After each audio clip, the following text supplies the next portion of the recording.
الشيطان الرجيم بسم الله الرحمن الرحيم يا أيها الذين آمنوا اجتنبوا كثيرا من الظن إن بعض الظن إثم ولا تجسسوا ولا يغتب بعضكم بعضا أيحب أحدكم أن يأكل لحم أخيه ميتا فكرهتموه واتقوا الله وقال رسول الله صلى الله عليه وسلم الغيبة أشد من الزنا أو كما قال عليه الصلاة والسلام رضيت بالله ربا وبالإسلام دينا وبمحمد نبيا ورسولا جزى الله عنا محمدا ما هو أهله بحرمة سيد المرسلين وعلى آله وأصحابه أجمعين اللهم صل وسلم وبارك عليه कौनैन हम खुदार खुदा तुमको बनाया कौनैन हम खुदार खुदा तुमको बनाया उम्मत की निगाहबान खुदा तुमको बनाया उम्मत की निगाहबान खुदा तुमको बनाया या रब मेरे आँखों में समा जाए मदीना या रब मेरे आँखों में समा जाए मदीना मुद्दत से मेरे दिल में तमन्ना है मदीना मुद्दत से मेरे दिल में तमन्ना है मदीना तलवार पकड़ हो के निकल मैदान आसीर तलवार पकड़ हो के निकल मैदान आसीर दुश्मन के मुकाबल तो लगा नारे तकबीर दुश्मन के मुकाबल तो लगा नारे तकबीर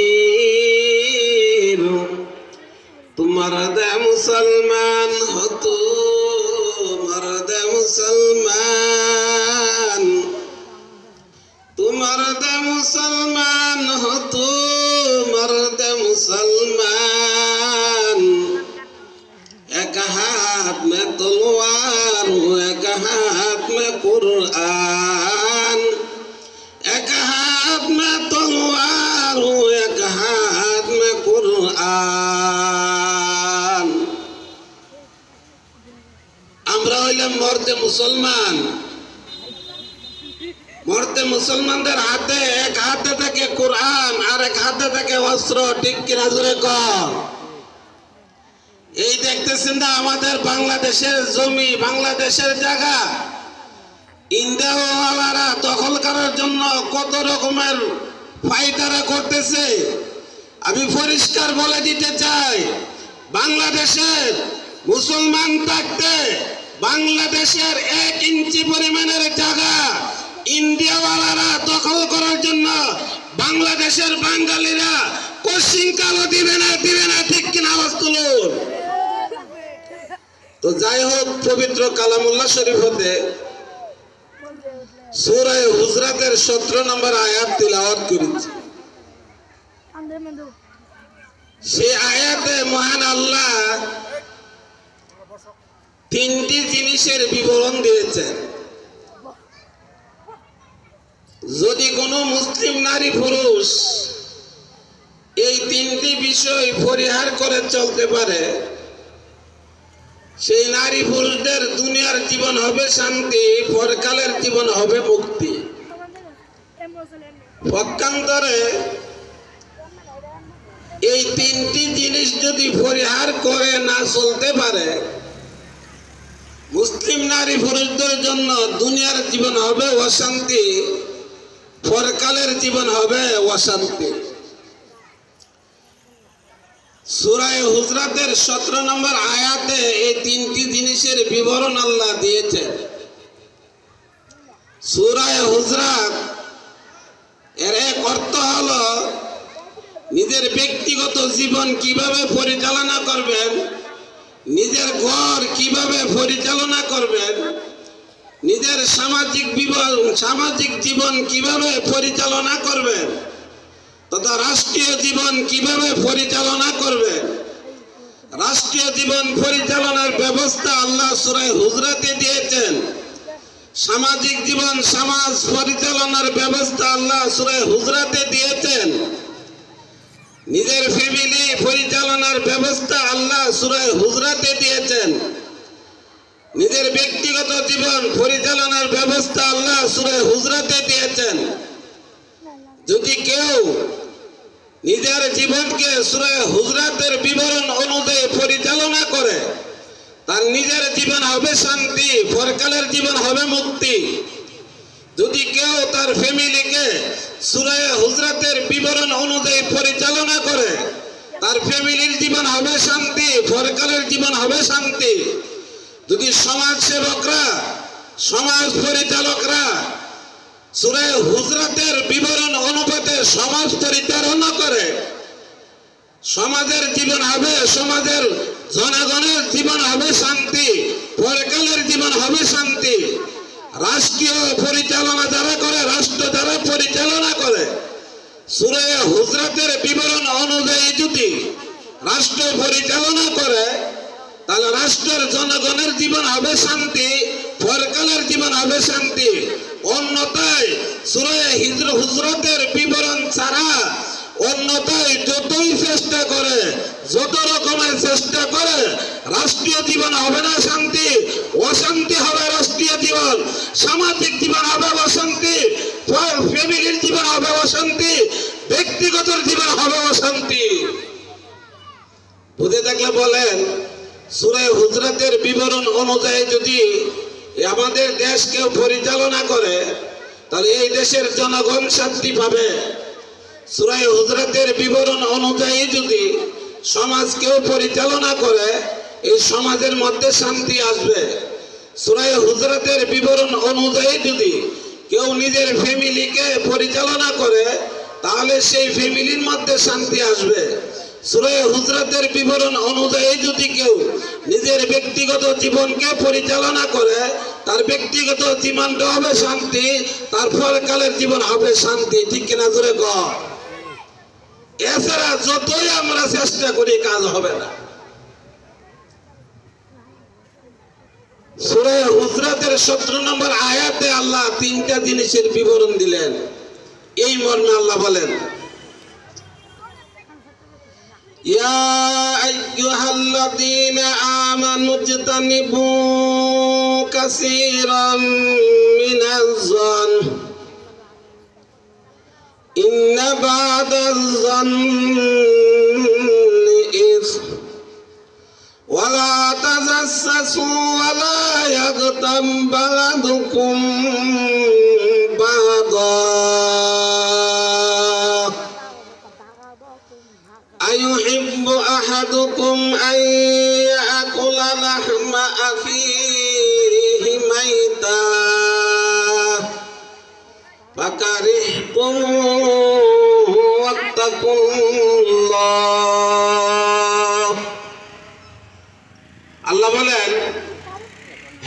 ইমানদার নারী পুরুষেরা, তোমরা কতক ধারণা থেকে বেঁচে থাকো, কতক ধারণা থেকে বেঁচে থাকো, মানে কিছু ধারণা থেকে বেঁচে থাকো। আল্লাহ মুসলিম নারী পুরুষকে সম্বোধন করে এই কথা বলে নাই যে তোমরা সকল প্রকারের ধারণা থেকে বেঁচে থাকো। সকল প্রকারের ধারণা থেকে বেঁচে থাকার নির্দেশ আল্লাহ দেন নাই। আল্লাহ নির্দেশ দিয়েছেন কিছু ধারণা থেকে বেঁচে থাকো। এতে বোঝা যাচ্ছে কিছু ধারণা হলো গুনাহ, কিছু ধারণা হলো সঠিক। কিছু ধারণা গুনাহ, কিছু ধারণা গুনাহ না। তাহলে সকল প্রকারের ধারণা থেকে বেঁচে থাকার নির্দেশ আল্লাহ দেন নাই। আল্লাহ বলছেন কিছু ধারণা থেকে বেঁচে থাকো, এর মানে সকল প্রকারের ধারণা থেকে বেঁচে থাকতে হবে না। বোঝা যাচ্ছে কিছু ধারণা গুনাহ, কিছু ধারণা গুনাহ না। কিছু ধারণা পাপ, কিছু ধারণা পাপ না। ধারণা হলো দুই ধরনের। এক প্রকারের ধারণা হলো সুধারণা, আরেক প্রকারের ধারণা হলো কুধারণা। আল্লাহ বলেন কুধারণা থেকে বেঁচে থাকো, সুধারণা থেকে বেঁচে থাকতে হবে না। এই মর্মে আল্লাহ বলেন ইয়া আইয়ুহাল্লাযীনা আমানু, হে ঈমানদার নারী পুরুষেরা, হে মুসলিম নারী পুরুষেরা, ইজতানিবু কাসীরাম মিনাজ-জন, তোমরা কত ধারণা থেকে বেঁচে থাকো, কিছু ধারণা থেকে বেঁচে থাকো।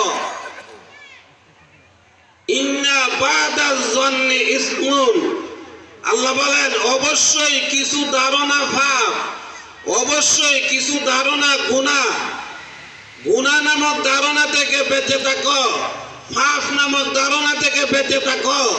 ধারণা হলো দুই প্রকার, একটা হলো সুধারণা আর একটা হলো কুধারণা। মনে করেন দুইজন লোক রাস্তার মধ্যে দাঁড়াইয়া কথা বলতেছে, আরেকজন লোক দূর থেকে লক্ষ্য করে দেখতেছে যে তারা কথা বলতেছে। এতে এখান থেকে ধারণা করতেছে ওই যে দুইটা লোক দেখা যাচ্ছে, ওই দুইটা লোক মনে হয় আমার বিরুদ্ধে কিছু বলতেছে। বুঝে থাকলে বলেন এই ধারণাটা কি সুধারণা না কুধারণা? কুধারণা। পক্ষান্তরে অন্য এক জায়গায় দুইজন লোক দাঁড়ায় কথা বলতেছে, সাইডের থেকে আরেকটা লোক কল্পনা করতেছে ওই যে দুইটা লোক কথা বলতেছে মনে হয় নামাজের বিষয়ে কথা বলতেছে।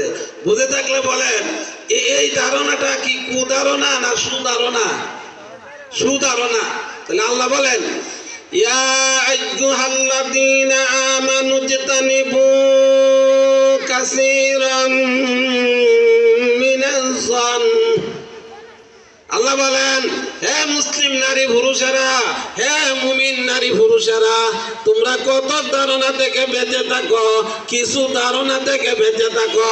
সকল প্রকারের ধারণা থেকে বেঁচে থাকার নির্দেশ আল্লাহ দেন নাই। ধারণা হলো দুই ধরনের, একটা হলো কুধারণা আর একটা হলো সুধারণা। কতক ধারণা থেকে বেঁচে থাকো, সকল প্রকারের ধারণা না। কুধারণা যে করছো ওই কুধারণা থেকে বেঁচে থাকার নির্দেশ আল্লাহ প্রদান করলেন, সুধারণা থেকে বেঁচে থাকার নির্দেশ আল্লাহ দেন নাই। তাহলে আল্লাহ নিষেধ দিয়েছেন কুধারণা করো না। কুধারণা করলে কি হবে? কুধারণা করলে হবে কি? আল্লাহ বলেন ইন্না বাদাজ-জন্নি ইসম, অবশ্যই কুধারণা পাপ। এই যে দুইটা লোক দাঁড়ায় কথা বলছে, এখান থেকে কল্পনা করতেছি যে আমার বিরুদ্ধে মনে কিছু বলতেছে, এটা কুধারণা। আল্লাহ বলেন ইন্না বাদাজ-জন্নি ইসমুন, এইরকম কুধারণা থেকে বেঁচে থাকো, কুধারণা থেকে বেঁচে থাকো। মুফাসসিরিনে কেরামগণ আয়াতের ব্যাখ্যায় উল্লেখ করেছেন এইরকম কুধারণার কারণে ভাইয়ে ভাইয়ে মারামারি কাটাকাটি হয়, কুধারণার কারণে সমাজের মধ্যে বিশৃঙ্খলা সৃষ্টি হয়, কুধারণার কারণে ফ্যামিলির মধ্যে বিশৃঙ্খলা সৃষ্টি হয়, কুধারণার কারণে গ্রামের মধ্যে মারামারি সৃষ্টি হয়, প্রত্যাঘাতের সৃষ্টি হয়, যজ্ঞভাবের সৃষ্টি হয়, হত্যা হয়, খুন মারা হয়।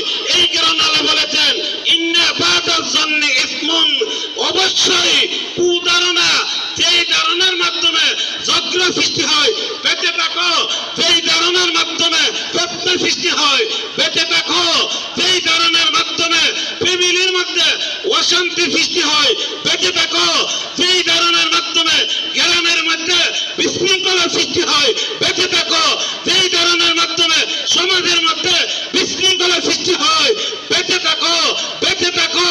থাকতে পারলে তোমার জীবন হবে শান্তি, ফ্যামিলির জীবন হবে শান্তি, রাষ্ট্রীয় জীবন হবে শান্তি, সামাজিক জীবন হবে শান্তি। ঠিক কিনা কর?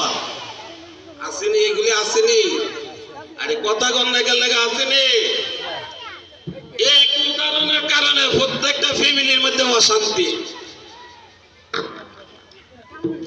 আপনার ছেলে বিদেশ আছে, বেতন পায় মাত্র 30,000 টাকা। আপনি ঘরে বসে বসে ধারণা করেন আমার ছেলে তো মনে হয় 1 লক্ষ টাকা বেতন পায়, বলে শুধু 30,000 আর 70,000 গেল কই?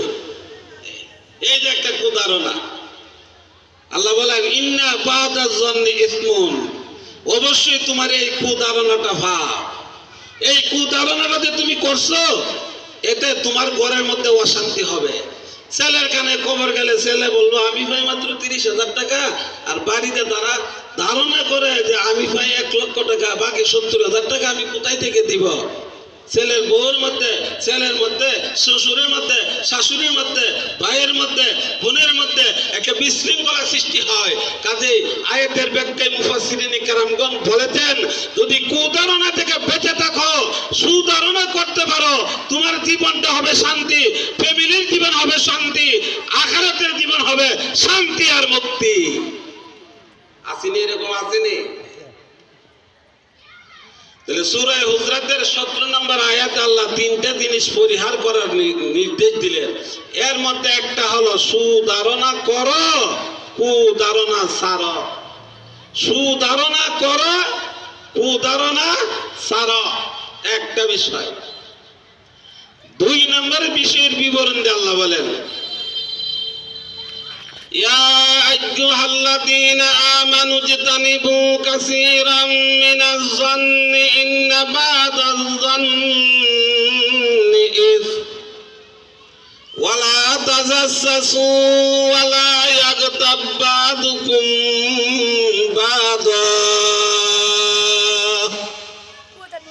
2 নম্বর বিষয়ের বিবরণ দিয়ে আল্লাহ বলেন ওয়ালা তাজাসসু, ওয়ালা তাজাসসু আই লা তাহাসসু, তোমরা একে অপরের দোষ তালাশ করে করে বের করবে না। তোমরা একজন মুসলিম আরেকজন মুসলিমের দোষ ত্রুটি খুঁজে খুঁজে বের করবে না, তালাশ করে বের করবে না। তুমি তোমার ভাইয়ের দোষ ত্রুটি খুঁজে বের করবে না, তুমি তোমার বোনের দোষ ত্রুটি খুঁজে খুঁজে বের করবে না। বোনে যেন ভাইয়ের দোষ খুঁজে খুঁজে বের না করে, ভাইয়ে যেন বোনের দোষ খুঁজে খুঁজে বের না করে। এই ঘরের মানুষ ওই ঘরের মানুষের দোষ ত্রুটি যেন খুঁজে খুঁজে বের না করে, সেই ঘরের মানুষ এই ঘরের মানুষের দোষ ত্রুটি যেন খুঁজে খুঁজে বের না করে।